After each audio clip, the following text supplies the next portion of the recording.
بسم اللہ الرحمن الرحیم لا الہ الا اللہ محمد رسول اللہ۔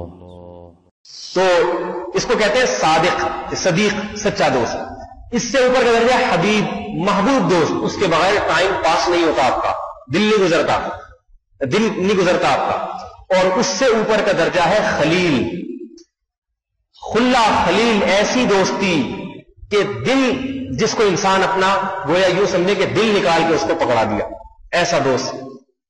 خلیل کیسے دوست کو کہتے ہیں، اس کا ایک حدیث سے اندازہ لگائیں۔ نبی علیہ السلام نے فرمایا لو كنت متخذا خلیلا لاتخذت ابا بکر خلیلا۔ فرمایا اگر میں کسی کو خلیل بناتا تو ابو بکر کو بناتا۔ ابو بکر سے زیادہ آپ کو کسی سے محبت نہیں تھی، لیکن فرمایا ان کو بھی میں نے خلیل نہیں بنایا، خلیل میرا صرف اور صرف اللہ ہے۔ ابو بکر حبیب ہے، محبوب ہے، سچے ہیں، صادق ہیں، امین ہیں، سب کچھ ہے، مگر دل میں نے کس کو دیا ہے؟ اللہ کو۔ تو خلیل ایسے دوست کو کہتے ہیں، جگری یار جسے کہا جاتا ہے، جس کے خاطر انسان کٹنے مرنے کو تیار ہو جائے۔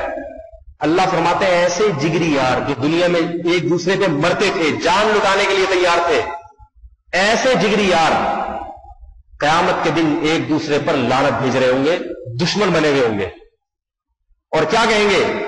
الاخلاء یومئذ بعضهم لبعض عدو الا المتقین۔ فرمایا صرف جو متقی تھے دنیا میں، ان کی جگری دوستیاں قیامت تک باقی رہیں گی۔ دنیا میں بھی جگری یار تھے، اللہ قیامت میں بھی ان کو جگری یار رکھے گا اور کہے گا تم وہ لوگ ہو تحابا فی اللہ اجتمعتما علیہ و تفرقتما علیہ، تم اللہ کی محبت پہ جمع ہوتے تھے اور اللہ کی محبت پہ ہی جدا ہوتے تھے، تمہارا ملنا بھی اللہ کی رضا کے لیے اور تمہاری جدائی بھی اللہ کی رضا کے لیے، کسی گناہ کی خاطر جمع نہیں ہوتے تھے۔ چلو بھائی آؤ ملتے ہیں، جا کے سنوکر میں کھیلتے ہیں، چلو آؤ ذرا تاریخ روڈ کا چکر لگاتے ہیں، رمضان کی آخری راتیں بہت کچھ دیکھنے کو ملے گا وہاں پہ، چلو آؤ ذرا سینما گھر میں چل کے فلم دیکھتے ہیں۔ فرمایا کہ سوائے وہ پرہیزگار لوگ، ان کی جگری دوستیاں قیامت میں کام آئیں گی، وہ قیامت میں بھی ایک دوسرے کے دوست ہوں گے۔ ان کے علاوہ جتنے دوست ہیں یہ دوستیاں دنیا میں رہ جائیں گی میرے بھائی، اور آخرت میں ایک دوسرے کے دشمن بن جائیں گے۔ اور سورہ فرقان میں اس سے زیادہ فصیح انداز میں فرمایا کہ یا لیتنی لم اتخذ فلانا خلیلا۔ فرمایا نافرمان یہ کہے گا ہائے کاش، جب قیامت میں عذاب کو دیکھے گا کہے گا ہائے کاش میں فلاں کو اپنا دوست نہ بناتا، خلیل نہ بناتا، اوپر سے تعلق رکھتا، اس سے گزارے لائق۔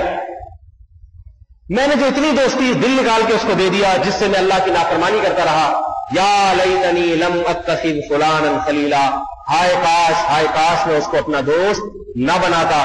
لقد اضلنی عن الذکر بعد اذ جاءنی، میرے پاس تو خدا کا کلام آیا، خدا کی نصیحتیں آئیں، مگر اس دوست کی وجہ سے میں ان خدا کی نصیحتوں سے غافل رہا۔ یہ دوستیاں مردوں میں بھی آپس میں ہوتی ہیں اور عورتوں میں بھی آپس میں ہوتی ہیں۔